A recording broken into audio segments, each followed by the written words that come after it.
আমি এখন তৈরি করব চিকেনের মেটে আর স্টমাক দিয়ে একটা সুন্দর রেসিপি। এই রেসিপি তৈরি করার জন্য আমি ঠিক এইসব উপকরণগুলো নিয়েছি। এখন আমি আদা, রসুন আর লঙ্কাটাকে একটা পেস্ট করে নেব। তেল গরম হয়ে গেছে, তেলের ভিতরে আমি দিয়ে দেবো তেজপাতা, দুটো লঙ্কা আর দেবো গরম মশলা, একটু সাদা জিরে।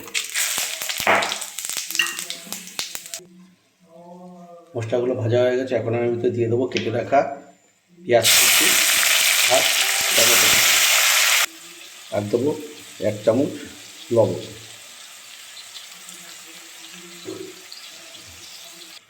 পেঁয়াজ আর টমেটোটা গলে গেছে, এখন আমি এর ভিতরে দেবো পেঁয়াজ আর টমেটোর গায়ে থেকে তেল বেরোনো শুরু হয়ে গেছে। এখন আমি এর ভিতরে দেবো আদা, রসুন আর কাঁচা লঙ্কা পেস্ট।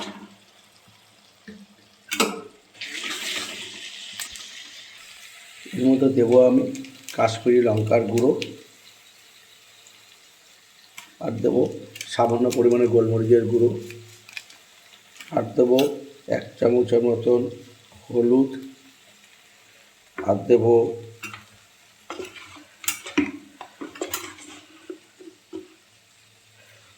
ধনে আর জিরার গুঁড়ো।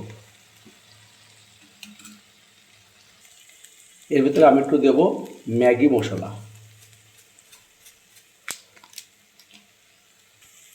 মশলাটা পারফেক্ট কষানো হয়ে গেছে এবং মশলার থেকে তেলও ছাড়া শুরু হয়ে গেছে। এখন আমি দিয়ে দেবো মেটে আর স্টমাক।